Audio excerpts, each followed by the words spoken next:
হিমন্ত বিশ্ব শৰ্মাই এইবাৰ প্ৰথমবাৰৰ কাৰণে তেওঁ এজন দিল্লীৰ নেশ্যনেল বিজেপিৰ পৰা তেওঁ ঝাৰখণ্ডৰ নিৰ্বাচনৰ ইনচাৰ্জৰ দায়িত্ব লাভ কৰিছে।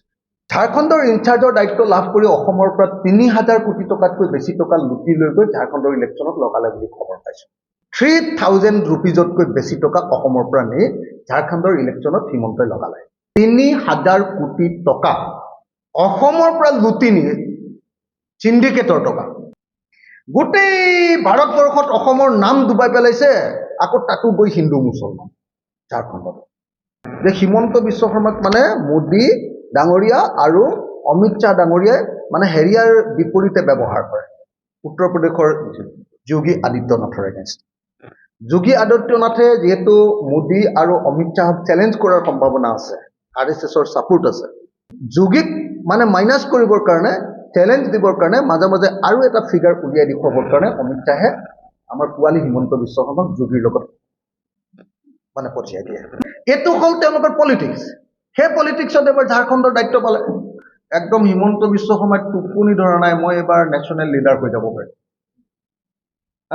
হিমন্ত বিশ্ব শৰ্মাই অসমৰ পৰা পুৰা লুটি নি ৩,০০০ কোটি টকা তাত বোলে লগাই দিলে। ৩,০০০ কোটি টকা লগাই যোৱাবাৰ 2019 চনত তাতে বিজেপিয়ে যিমান আসন পাইছিলে তাতকৈ 4খন আসন কম পালে। 2019ৰ ইলেকশ্যনত 34% পাইছিলে, এবাৰ 33% পালে।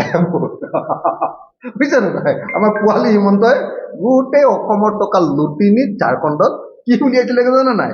ঘোষপেটীয়া উলিয়াইছিলেগৈ তাত।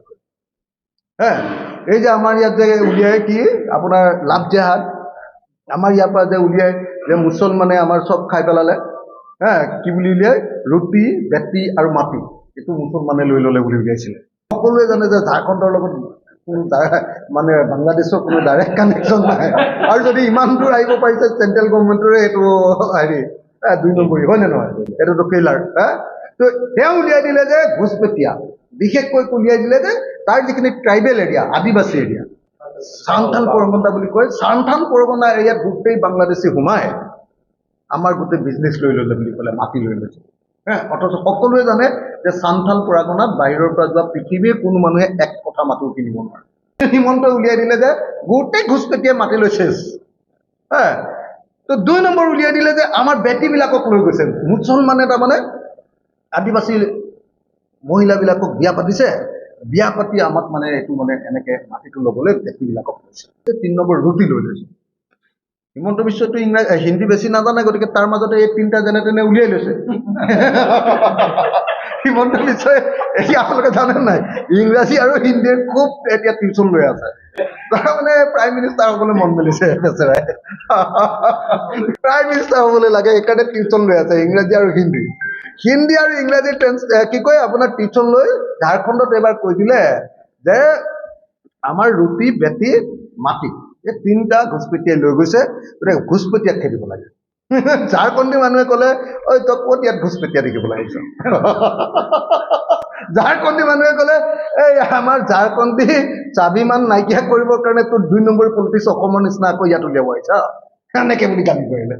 গালি পাৰি আপোনালোকে আচৰিত পাব, যিটো চান্থাল পৰগনা এলেকা, সেই এলেকা টোটেল ট্ৰাইবেল চিট আছিলে 28টা, 28টা। তাত 27টাই JMM পালে, বিজেপিয়ে মাত্ৰ 1টা চিট পালে। বৰাকত যিটো টুপি পিন্ধায় সেই টুপিটো